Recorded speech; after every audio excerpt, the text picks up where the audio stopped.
প্রতিটি মানুষের জীবনে এমন একটি জায়গা থাকে যেখানে সে শান্তি পায়। কেউ আপনজনদের মধ্যে, কেউ অর্থবিত্তের মধ্যে, আবার কেউ নিঃসঙ্গতার মাঝে শান্তি খুঁজে পায়। কিন্তু কখনো কখনো ভাগ্য দুটি সম্পূর্ণ ভিন্ন পৃথিবীকে একই রাস্তায় এনে দাঁড় করিয়ে দেয়।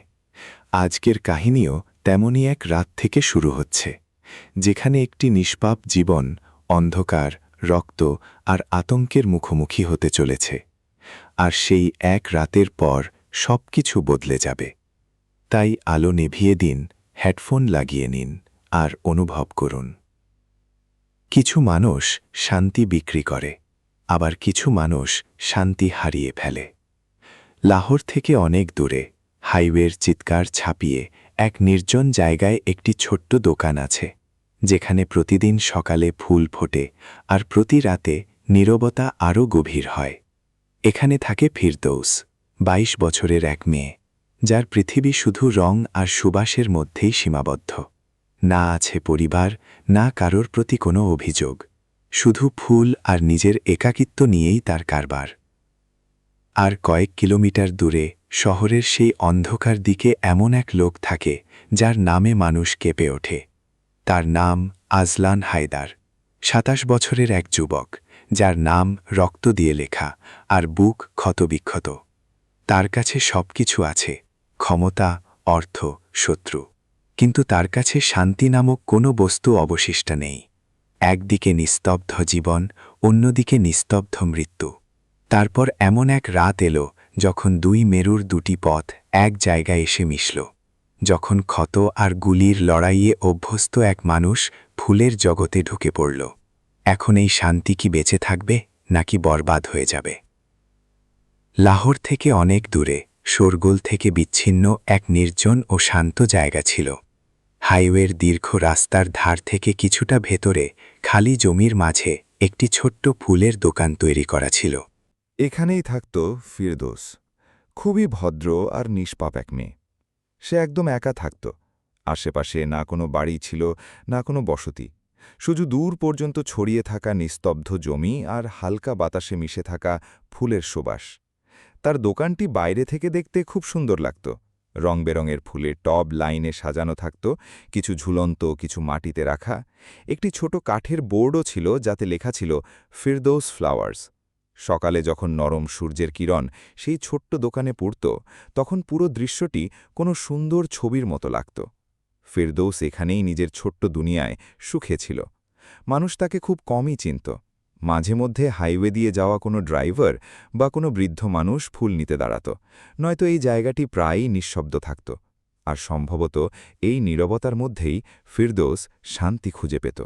বড় শহরের ভিড়ভাট্টা থেকে দূরে, নিজের ফুলের সাথে একদম একা। কিন্তু সে নিঃসঙ্গ ছিল না। ফিরদৌসের এই ছোট্ট ফুলের দোকানটি শুধু একটি দোকান ছিল না, এটি তার ঘরও ছিল। দোকানের পেছনে একটি ছোট্ট ঘর বানানো ছিল, একদম সাধারণ আর পরিষ্কার। একটি ছোট বিছানা, পুরনো আলমারি, এক কোণে ছোট্ট রান্নাঘর আর একটি জানলা যেখান থেকে বাইরে শুধু খালি জমি দেখা যেত। সে এখানেই একা থাকত, না কোনো রুমমেট, না কোনো পরিবার, শুধু সে আর তার ফুল।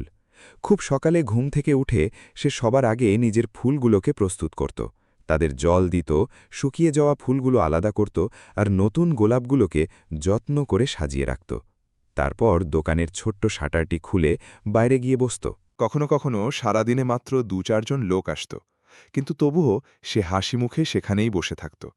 সন্ধ্যা নামতেই সে দোকান বন্ধ করে দিত, ভেতরে গিয়ে নিজের সাধারণ খাবার রান্না করত, রুটি, সবজি, কখনো ডাল। একাই খেত আর মাঝে মাঝে নিজের সাথেই কথা বলত। তারপর ক্লান্ত হয়ে নিজের ছোট বিছানায় শুয়ে পড়ত আর ঘুমিয়ে যেত। সমস্ত কাজ সে নিজেই করত, না কোনো সাহায্যকারী ছিল, না কোনো চাকর। প্রতি সপ্তাহে বাজারে গিয়ে নিজের মালামাল নিজেই বয়ে আনত। ফুলের টব, সার, খাবার আর প্রতিদিনের প্রয়োজনীয় জিনিস সবকিছুই তার কাঁধে ছিল। কিন্তু তবুও সে কখনো অভিযোগ করেনি। তার জীবন খুব ছোট ছিল, কিন্তু সেই ছোট জীবনে এক অদ্ভুত শান্তি ছিল। ফিরদৌসের দিনগুলো প্রায়ই খুব শান্ত কাটত। তার দোকানে ফুল খুব কম বিক্রি হতো। কখনো পুরো দিন কেটে যেত, কিন্তু একজন গ্রাহকও আসত না। হাইওয়ে থেকে দূরে হওয়ার কারণে মানুষ প্রায়ই এখানে আসার কথা ভুলে যেত। কিন্তু ফিরদৌস কখনো এ নিয়ে দুশ্চিন্তা করত না। সে সবসময় হালকা হাসি মুখে নিজের ফুলের কাজে ব্যস্ত থাকত। কখনো তাদের পরিষ্কার করত, কখনো নতুন ফুল সাজাত, আবার কখনো শুধু তাদের পাশে বসে তাদের দিকে তাকিয়ে থাকত। তার দিনকাল ঠিকঠাকই চলছিল। যতটুকু বিক্রি হতো তাতেই তার খাবার, পোশাক আর দোকানের খরচ চলে যেত। সে বেশি কিছু চাইত না, তার জন্য এইটুকুই যথেষ্ট ছিল। মাঝে মাঝে কোনো পরিবার তাদের গাড়ি থামিয়ে আসত আর বাচ্চাদের জন্য ফুল কিনত। কোনো বৃদ্ধ কাকা সাইকেলে করে আসত আর নিজের স্ত্রীর জন্যে গোলাপ চাইত। আবার কখনো কোনো একা পথিকও দাঁড়িয়ে যেত। ফিরদৌস সবার সাথেই খুব ভালোবাসা আর নম্রতার সাথে কথা বলত। সে হাসি মুখে ফুল বেছে নিত, সেগুলোকে ভালোভাবে মুড়িয়ে দিত আর ধীরে থেকে বলত, এগুলো খুব সুন্দর, আজ এদের সুবাস খুব ভালো। তার গলার স্বরে এক অদ্ভুত সততা আর শান্তি থাকত। মানুষ তার নম্রতা আর নিষ্পাপ হাসি দেখে নিজেরাও হালকা বোধ করত। ছোট্ট দোকান হওয়া সত্ত্বেও যারা একবার এখানে আসত তারা আবারও আসার কথা ভেবেই যেত, কারণ ফিরদাউসের কাছে এটি শুধু ব্যবসা ছিল না, এটি ছিল তার ভালোবাসা। সেই নির্জন জায়গায় রাত খুব তাড়াতাড়ি নেমে আসত। অন্ধকার ঘন হতে শুরু করলেই ফিরদাউস তার দোকানের শাটার বন্ধ করে দিত। তারপর রান্নাঘরে গিয়ে সাধারণ খাবার তৈরি করত। সে মেঝেতে একটি ছোট চাদর বিছিয়ে বসে ধীরে ধীরে খাবার খেত। ঘরে শুধু একটি লণ্ঠনের হালকা আলো থাকত, যা তার মুখে পড়ে নিস্তব্ধতার অনুভূতি আরও বাড়িয়ে দিত। খাবার পর সে নিজের ছোট বিছানায় বসে পড়ত। জানলা দিয়ে বাইরের শূন্য প্রান্তর দেখতে দেখতে সে ভাবনায় ডুবে যেত। সে ভাবত, আমি আমার বাড়ির লোকদের থেকে এত দূরে কিভাবে চলে এলাম। তার মাথায় শৈশবের সেই পুরনো স্মৃতি আবারও জীবন্ত হয়ে উঠত। একটি অনুষ্ঠান ছিল, খুব ভিড় ছিল সেখানে। সে তার মা, বাবা আর ভাইয়ের সাথে গিয়েছিল, কিন্তু খেলতে খেলতে ভিড়ের মধ্যে তাদের থেকে হারিয়ে গেল। সেই দিনের পর সে আর কখনো তাদের খুঁজে পায়নি, না কোনো ঠিকানা, না কোনো সূত্র। তার কাছে নিজের পরিবারের একটি ছবিও ছিল না, না ফোন, না কারুর সাথে যোগাযোগ। সে দুনিয়ার তীব্র গতি থেকে একদম বিচ্ছিন্ন হয়ে পড়েছিল। শুধু এক সরল মেয়ে, তার ফুল, নিস্তব্ধতা আর ছোট ছোট ভাবনার সাথে বেঁচেছিল। এসব ভাবতে ভাবতে তার চোখ ভিজে আসত। তারপর সে একটি দীর্ঘশ্বাস ফেলে ধীরে শুয়ে পড়ত, আর একাকিত্বকে অনুভব করতে করতে চোখ বন্ধ করে নিত, নিজের ভাঙা স্বপ্নগুলোর সাথে। লাহোরের সেই নির্জন এলাকা থেকে অনেক দূরে, শহরের একেবারে অন্য প্রান্তে একটি বড় আর ভয়ঙ্কর এলাকা ছিল। সেখানে একটি জাঁকজমকপূর্ণ প্রাসাদ দাঁড়িয়েছিল। বাইরে থেকে শান্ত মনে হলেও ভেতরটা ছিল অন্ধকার আর নিস্তব্ধ। এখানেই থাকত আজলান হায়দার, ২৭ বছরের এক বিপজ্জনক মাফিয়া ডন। আজলানকে মানুষ খুব একটা চিনত না, আর সত্যি বলতে সে নিজেও কাউকে নিজের কাছে আসতে দিত না। তার পৃথিবী ছিল একদম আলাদা, এমন এক জগৎ যেখানে শুধু তার ইচ্ছেই চলত। সে যা করতে চাইত তা যে কোনো মূল্যে করিয়েই ছাড়ত। না কেউ তাকে প্রশ্ন করত, না কেউ তার পথ আটকানোর সাহস পেত। আর যদি কেউ ভুল করেও তার সামনে আসত, তবে সেই মানুষকে আর দ্বিতীয়বার দেখা যেত না। আজলান দেখতে খুব সুদর্শন ছিল, কিন্তু তার শরীরে পুরনো লড়াইয়ের চিহ্নগুলো স্পষ্ট দেখা যেত। গুলির দাগ, ছুরির ক্ষত, যেন তার প্রতিটি ক্ষত কোনো পুরনো যুদ্ধের কাহিনী শোনাত। শার্ট খুললেই তার শরীরের সেই দাগগুলো আরও স্পষ্ট হয়ে উঠত এবং তার ব্যক্তিত্বকে আরও বেশি ভয়ঙ্কর করে তুলত। সে এতটাই শক্তিশালী আর ভয়ঙ্কর ছিল যে তার শত্রুরা শুধু নাম শুনেই কাঁপত। কেউ তার ওপর হামলা করার কথা কল্পনাও করত না, কারণ যারা কখনো তার বিরুদ্ধে দাঁড়িয়েছিল তাদের পরিণতি এতটাই খারাপ হয়েছিল যে মানুষ আজও তাদের উদাহরণ দিয়ে ভয় পায়। আজলান প্রায়ই নিজের বিশাল প্রাসাদে একা বসে থাকত। অন্ধকার ঘর, সিগারেটের ধোঁয়া আর গভীর নীরবতার মাঝে তার চোখে সব সময় এমন এক শীতল রাগ থাকত যা কখনো পুরোপুরি নিভে যেত না। আজলান হায়দারের জীবনে এমন এক সময় ছিল যখন তার কাছে সব কিছু ছিল, ক্ষমতা, অর্থ আর একটি ছোট্ট সুখী পরিবার। কিন্তু কিছুদিন আগে তার প্রতিদ্বন্দ্বীরা তার পুরো জগৎ ধ্বংস করে দিয়েছিল।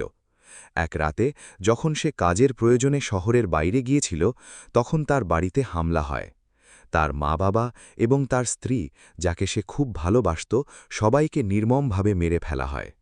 আজলান যখন ফিরে এলো, তার বাড়িতে শুধু রক্ত আর নিস্তব্ধতা পড়েছিল। সেই দিনের পর থেকে সে ভেতর থেকে পুরোপুরি ভেঙে গিয়েছিল, বাইরে থেকে সে এখনও আগের মতোই বিপজ্জনক আর শক্তিশালী দেখাত, কিন্তু ভেতরে এমন এক মানুষ ছিল যে প্রতি রাতে তার পরিবারের হত্যার প্রতিশোধ নেওয়ার স্বপ্ন দেখত। দিনরাত তার মাথায় শুধু একটি প্রশ্ন ঘুরত, কে ছিল সেই ব্যক্তি যে এই সব কিছু করেছে? কিন্তু এখন পর্যন্ত সে কোনো পাকাপোক্ত প্রমাণ পায়নি। প্রতিটি রাস্তা যেন অন্ধকারে গিয়ে শেষ হয়ে যেত। এখন তার বলতে আর আপন কেউ ছিল না, না মায়ের দোয়া, না বাবার আশ্রয়, না স্ত্রীর হাসি, শুধু এক শূন্য প্রাসাদ আর তাতে ছড়িয়ে থাকা গভীর নীরবতা। কিন্তু তবুও এমন দুজন মানুষ ছিল যাদের ওপর আজলান নিজের জীবনের চেয়েও বেশি ভরসা করত। তার সবচেয়ে বিশ্বাসভাজন সহযোগী রিহান আর সাদ। দুজনেই অনেক আগে থেকেই তার সাথে ছিল।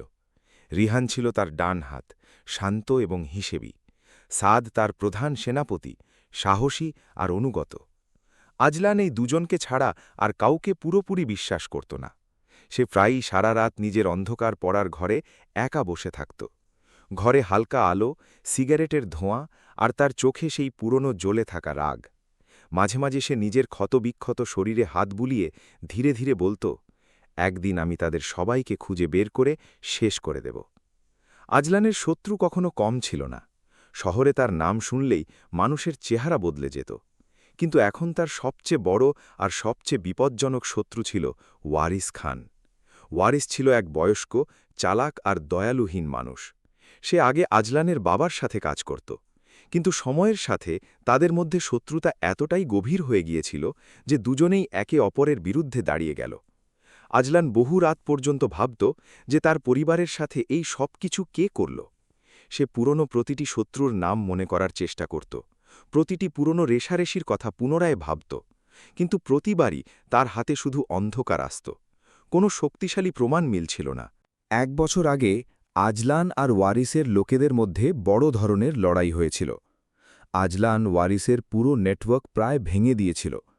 ওয়ারিস বেঁচে গেলেও তাকে শহর ছেড়ে চলে যেতে হয়েছিল। সেই দিনের পর থেকে আজলানের মনে হতো যে ওয়ারিস এখন দুর্বল হয়ে পড়েছে, এতটাই যে তাকে পুনরায় সন্দেহ করাও বৃথা। কিন্তু কখনো কখনো মানুষের সবচেয়ে বড় ভুল সেটাই হয় যখন সে কোনো পুরনো শত্রুকে খতম হয়ে গেছে বলে ধরে নেয়। রাতের নিস্তব্ধতায় আজলান প্রায়ই নিজের পুরনো ক্ষতের দাগে হাত বোলাত আর ধীরে থেকে বলত, যে আমার ঘর উজাড় করেছে তাকেও আমি একইভাবে উজাড় করে দেব। পরদিন সকালের নরম রোদ ফিরদৌসের ছোট্ট দোকানে পড়ছিল। সে তার ছোট্ট রান্নাঘরের কোণে নাস্তা তৈরি করছিল, গরম চা আর টাটকা পরোটা। সুবাসে পুরো ঘর ম করছিল। সে তখনও দোকানের শাটার খোলেনি। মেঝেতে বিছানা পেতে সে বসে পড়ল আর ধীরে ধীরে নাস্তা করতে লাগল। একদম শান্ত আর সুখে ভরা সকাল ছিল।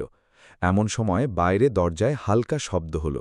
ফিরদৌস উঠে গিয়ে দরজা খুলতেই দেখল দুটি ছোট্ট নিষ্পাপ শিশু স্কুল ব্যাগ নিয়ে দাঁড়িয়ে আছে। তাদের চোখে মুখে আশা আর লাজুক ভাব ছিল। দিদিমণি, আমাদের কিছু ফুল দিন না, আপনার ফুল আমাদের খুব পছন্দ, কিন্তু আমাদের কাছে টাকা নেই। ফিরদৌস তাদের দুজনকে দেখল আর তার ঠোঁটে এক মিষ্টি হাসি ফুটে উঠল। সে ভেতরে গিয়ে তার ঘর থেকে কিছু সুন্দর গোলাপ আর ফুল নিয়ে এলো। বাচ্চাদের হাতে ফুলগুলো দিয়ে দিয়ে ভালোবেসে তাদের মাথায় হাত বুলিয়ে বলল, কোনো ব্যাপার না বাবু, টাকার কি দরকার, এই নাও, আর যদি কখনো আরও লাগে এখানে চলে এসো, আমি তোমাদের এমনি দিয়ে দেব। বাচ্চারা ফুলগুলো দেখে খুশিতে আত্মহারা হয়ে গেল। তাদের মুখ উজ্জ্বল হয়ে উঠল।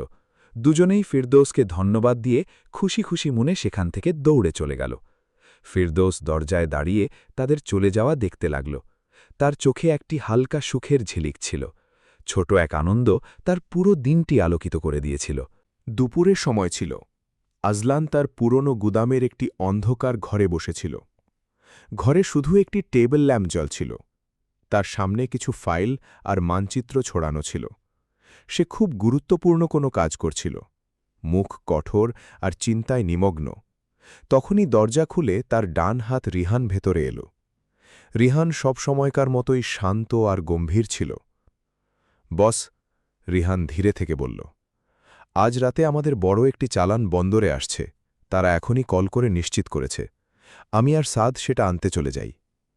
আজলান ফাইল থেকে নজর তুলল, কয়েক সেকেন্ড ভাবল আর তারপর শক্ত গলায় বলল, না, এই চালানটি খুব গুরুত্বপূর্ণ, এর কোনো ক্ষতি হওয়া চলবে না। আমি নিজেও সাথে যাব। রিহান কিছুটা অবাক হলেও আজলান পরবর্তী আদেশ দিয়ে দিল, আর হ্যাঁ, এই বিষয়ে কাউকে কিছু বলবে না, শুধু আমরা দুজনই যাব, অন্য কেউ নয়। রিহান মাথা নেড়ে জবাব দিল, ঠিক আছে বস, শুধু আপনি আর আমি সব ব্যবস্থা করে নিচ্ছি। রিহান সেখান থেকে চলে গেল। আজলান চেয়ারে হেলান দিয়ে বসে রইল। তার চোখে এক অন্যরকম জেল্লা ছিল। এই চালানটি তার কাছে শুধু ব্যবসা ছিল না, এটি ছিল তার পরবর্তী বড় পরিকল্পনার অংশ। রাত হতে চলেছিল, আর আজলান জানত না যে আজকের এই রাত তার জীবনের সবচেয়ে বড় মোড় হতে চলেছে। রিহান বাইরে বের হতেই সাদ আগে থেকেই সেখানে দাঁড়িয়ে অপেক্ষা করছিল। রিহান এদিক ওদিক তাকিয়ে ধীরে থেকে সাদের কাছে এলো। সাদ শোন, রিহান গম্ভীর গলায় বলল, আজ রাতে আমি আর বস একটা গুরুত্বপূর্ণ চালান আনতে যাচ্ছি। এতে কিছুটা বিপদ হতে পারে, বিরোধী গ্যাং আক্রমণ করতে পারে, তাই ব্যাকআপ তৈরি রাখিস। সাদ মাথা নাড়ল। রিহান আরও কাছে এসে বলল, এক কাজ কর, আমাদের যাওয়ার ঠিক 2 ঘন্টা পর তুই বিমানবন্দরের দিকে বের হবি। সেখানে হামলাও হতে পারে, কিন্তু মনে রাখিস, বসকে কিছু বলবি না আর অতিরিক্ত রক্ষীদের সাথে নিয়ে আসবি না। যদি তিনি জানতে পারেন যে আমি তোকে সবকিছু বলে দিয়েছি আর তুই গার্ড নিয়ে এসেছিস, তবে তিনি খুব রেগে যাবেন। চুপ থাকিস। সাদ বুঝে নিয়ে জবাব দিল, ঠিক আছে ভাই। রিহানের যাওয়ার পর সাদ ভেতরে গেল। আজলান তখনও সেই টেবিলেই বসেছিল। সাদ কিছুটা ইতস্তত করে বলল, বস, আপনি কি সত্যিই আজ রাতে শুধু রিহানের সাথে যাচ্ছেন? এটা বিপজ্জনক হতে পারে। আজলান তার দিকে তাকাল। তার চোখে সেই পুরনো কঠোরতা ছিল। সে ধীরে থেকে বলল, হ্যাঁ সাদ, আমি আর রিহানই যাব। তুই চিন্তা করিস না, এখানে ব্যাকআপে থাক। যদি কোনো জরুরি অবস্থা হয় বা কিছু ভুল হয়, তবে সাথে সাথে আসবি। সেই কারণেই তোকে সাথে নিচ্ছি না। সাদ কয়েক সেকেন্ড আজলানকে দেখল, তারপর মাথা নিচু করে বলল, জি বস। সে সেখান থেকে চলে গেল, কিন্তু তার মনে এক হালকা অস্থিরতা রয়ে গিয়েছিল। রাত ধীরে ধীরে গভীর হতে থাকল, আর কেউ জানত না যে আজকের এই রাত কত বড় পরিবর্তন আনতে চলেছে। রাতের 10টা বেজে গিয়েছিল। আজলান তার বড় বিলাসবহুল শয়নকক্ষে দাঁড়িয়েছিল। সে কালো শার্ট আর ব্ল্যাক জ্যাকেট পরছিল, সম্পূর্ণ গম্ভীর আর মারমুখী মেজাজে। আজকের চালানটি তার কাছে খুব গুরুত্বপূর্ণ ছিল। আয়নায় একবার নিজেকে দেখল, কলার ঠিক করল, আর তারপর নিচের দিকে রওনা দিল। সে যখন বাইরে বেরোল, রিহান আগে থেকেই এসইউভির কাছে তৈরি হয়ে দাঁড়িয়েছিল। মুখ একদম শান্ত ছিল, কিন্তু চোখে ছিল সতর্কতা। আজলান আসতেই রিহান এগিয়ে এসে বলল, বস, যদি সাদকেও সাথে নিতাম তবে কি ভালো হতো না? ওখানে যা কিছু হতে পারে। আজলান তৎক্ষণাৎ মাথা নাড়ল আর শক্ত গলায় বলল, না, সাদকে এখানেই ব্যাকআপের জন্য থাকতে দাও। যদি কিছু ভুল হয় বা এমার্জেন্সি হয়, তবে ওকে কল করে নেব। এখন শুধু আমরা দুজনই যাব। রিহান আর কিছু বলল না, শুধু মাথা নিচু করল আর চালকের দিকের দরজা খুলে দিল। আজলান পাশের সিটে বসে পড়ল। রিহানও ভেতরে বসে ইঞ্জিন স্টার্ট করল। কালো লাক্সারি এসইউভি ধীরে ধীরে প্রাসাদের গেট দিয়ে বাইরে বেরিয়ে এলো। রাতের অন্ধকার ছেয়েছিল, শহরের আলোগুলো দূর পর্যন্ত ঝকমক করছিল, কিন্তু আজলানের গাড়ি সেই অন্ধকারে ধীরে ধীরে সামনে এগোতে থাকল। দুজনের কেউই কথা বলছিল না, শুধু ইঞ্জিনের হালকা আওয়াজ আর বাইরের নিস্তব্ধতা ছিল। কেউ জানত না যে এই রাত তাদের জন্য কতটা বিপজ্জনক আর পরিবর্তনকারী হতে চলেছে। দীর্ঘ ও নীরব যাত্রার পর আজলান আর রিহান সমুদ্র বন্দরে পৌঁছে গেল। রাতের অন্ধকার গভীর হয়ে গিয়েছিল, বন্দর একদম জনমানবহীন পড়েছিল, শুধু দূর পর্যন্ত জলের আওয়াজ আর হালকা ঠান্ডা বাতাস বইছিল। দুজনেই গাড়ি থেকে নামল। আজলান আগে আগে চলছিল, আর রিহান তার পেছনে চারদিকে কড়া নজর রেখে এগোচ্ছিল। কিছু দূর গিয়েই তারা তাদের চালানটি দেখতে পেল। সেখানে অনেকগুলো বড় কন্টেনার রাখা ছিল। সেখানে কিছু লোক দাঁড়িয়ে তাদের জন্য অপেক্ষা করছিল। তাদের সবাইকে বেশ ভয়ঙ্কর আর সন্দেহভাজন মনে হচ্ছিল। আজলান তাদের কাছে পৌঁছে কঠোর গলায় জিজ্ঞেস করল, চালান তৈরি তো? কিন্তু তাদের কথা বলার ধরন ছিল অদ্ভুত এবং ধৃষ্টতাপূর্ণ। তারা আজলানের দিকে তাকিয়ে একে অপরের দিকে চেয়ে হাসতে হাসতে বলল, হ্যাঁ আছে, তবে আগে বাড়তি টাকার হিসেবটা হয়ে যাক, এবার খরচটা আন্দাজের চেয়ে বেশি হয়ে গিয়েছে। আজলানের তাদের এই বেয়াদবিপূর্ণ আচরণ একদমই ভালো লাগল না। তার মুখের কঠোরতা আরও বেড়ে গেল। আজলান ইশারা করার আগেই রিহান দ্রুত নিজের বন্দুক বের করে তাদের দিকে তাক করল। জবাবে ওদিকের লোকগুলো নিজেদের বন্দুক উঁচিয়ে ধরল। এক মুহূর্তের মধ্যেই সেখানে এক খফনাক সংঘাত শুরু হয়ে গেল। তারপর শুরু হল গুলির লড়াই। আজলান এবং রিহান দুজনেই অত্যন্ত প্রশিক্ষিত ছিল। নিজেদের দ্রুত এবং নিখুঁত নিশানার মাধ্যমে তারা সব কটি বদমাশকে খতম করে দিল। কিন্তু এই হুড়োহুড়ির মধ্যে সেই গুরুত্বপূর্ণ চালানটি যা আজলান আনিয়েছিল তা পুরোপুরি ধ্বংস হয়ে গেল। কন্টেনারগুলোতে আগুন লেগে গেল, আর চোখের পলকে সব কিছু ছাই হতে লাগল। আজলান যখন রাগ আর আফসোস নিয়ে সেই ধ্বংস হয়ে যাওয়া চালানের দিকে তাকিয়েছিল, তখনই হঠাৎ বন্দরের অন্য দিক থেকে এক বিশাল আকারের আক্রমণ শুরু হল। প্রচুর মানুষ, গুলির তর্জন আর তীব্র হেডলাইটের আলো। এটি কোনো সাধারণ গ্যাং ছিল না, এটি ছিল একটি সুপরিকল্পিত চোরাগুপ্তা হামলা। বস, এটা একটা ফাঁদ, রিহান চিৎকার করে বলল। গুলির বৃষ্টি হতে শুরু করেছিল। আজলান এবং রিহান কোনো মতে এসইউভির ভেতর ঢুকে ইঞ্জিন স্টার্ট করল আর বন্দর থেকে দ্রুত গতিতে বেরিয়ে পালাল। পেছন থেকে তাদের শত্রুদের অনেকগুলো গাড়ি তাড়া করছিল। পুরো রাত জুড়ে এক তীব্র গাড়ি ধাওয়া বা কার চেজ শুরু হল। এসইউভির ভেতরে আজলান নিজেই গাড়ি চালাচ্ছিল। স্টিয়ারিং হুইল শক্ত করে ধরে সে প্রচণ্ড গতিতে গাড়ি ছোটাল। রিহান জানলা দিয়ে বেরিয়ে পেছনের গাড়িগুলোর ওপর গুলি ছুঁড়ছিল। এরা কারা রিহান? আজলান রাগ আর উত্তেজনার সাথে জিজ্ঞেস করল। রিহান গুলি ছুটতে ছুটতে জবাব দিল, জানি না বস, কোনো নতুন গ্যাং মনে হচ্ছে, আগে কখনো এদের দেখিনি। এরই মধ্যে একটি গুলি রিহানের বাম হাতে লাগল। রিহানের মুখ থেকে ব্যথার চিৎকার বেরিয়ে এলো, কিন্তু তবুও সে গুলি চালিয়ে গেল। আজলান গাড়িটি হাইওয়ের দিকে ঘুরিয়ে দিল। গতি অনেক বেশি ছিল, কিন্তু পেছনের লোকগুলো পিছু ছাড়ছিল না। হাইওয়েতে পৌঁছতেই এক বিশাল ট্রাক তাদের গাড়িকে পাশ থেকে ধাক্কা মারল। প্রচণ্ড শব্দে এসইউভিটি নিয়ন্ত্রণ হারিয়ে ফেলল। সেটি তীব্র গতিতে কয়েকবার পাল্টি খেয়ে রাস্তার ধারের ফাঁকা জমিতে গিয়ে পড়ল। কাঁচ ভাঙার আওয়াজ, ধুলো আর ধোঁয়া সব কিছু এক পলকে ঘটে গেল। আজলান আর রিহান দুজনেই গুরুতর আহত হয়েছিল। আজলানের মাথা স্টিয়ারিং হুইলে সজোরে লেগেছিল।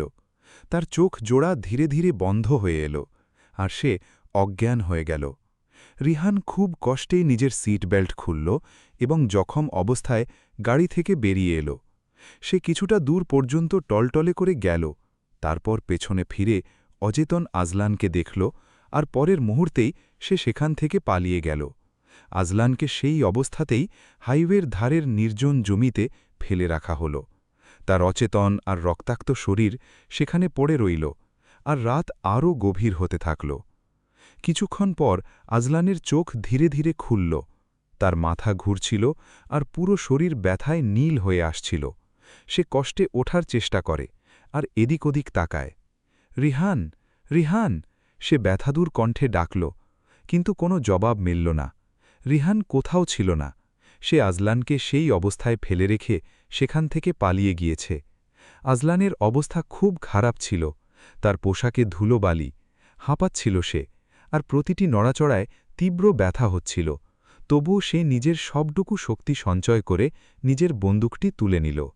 এমন সময়ে দূর থেকে একটি শত্রুর গাড়ির হেডলাইট জ্বলতে দেখা গেল। সেটি তার দিকেই আসছিল।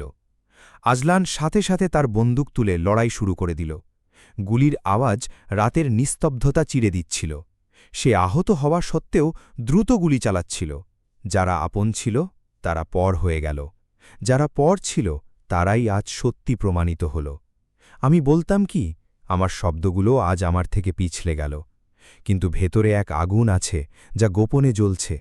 আমার শান্ত মুখের নিচে কোনো যন্ত্রণার ভাঁজও আজ বড় হচ্ছে। শত্রুদের আটকে দিয়ে সে সেখান থেকে বেরোতে সফল হল। হাইওয়ের সামনের এক নির্জন ফাঁকা জমিতে সে চলে এলো। এখন তার হাঁটাচলা করাও কঠিন হয়ে পড়ছিল। প্রতি কদমে ব্যথায় তার মুখ কুঁচকে যাচ্ছিল। তার পোশাক থেকে রক্ত গড়িয়ে পড়ছিল। হাঁটার মতো ক্ষমতা আর অবশিষ্ট ছিল না। তবুও সে থামছিল না। তখনই তার নজর দূরে এক ছোট্ট দোকানের ওপর পড়ল। সেখানে হালকা আলো জ্বলছিল। আজলান নিজের শেষ শক্তিটুকু জোগাড় করে সেই দোকানের দিকে পা বাড়াল।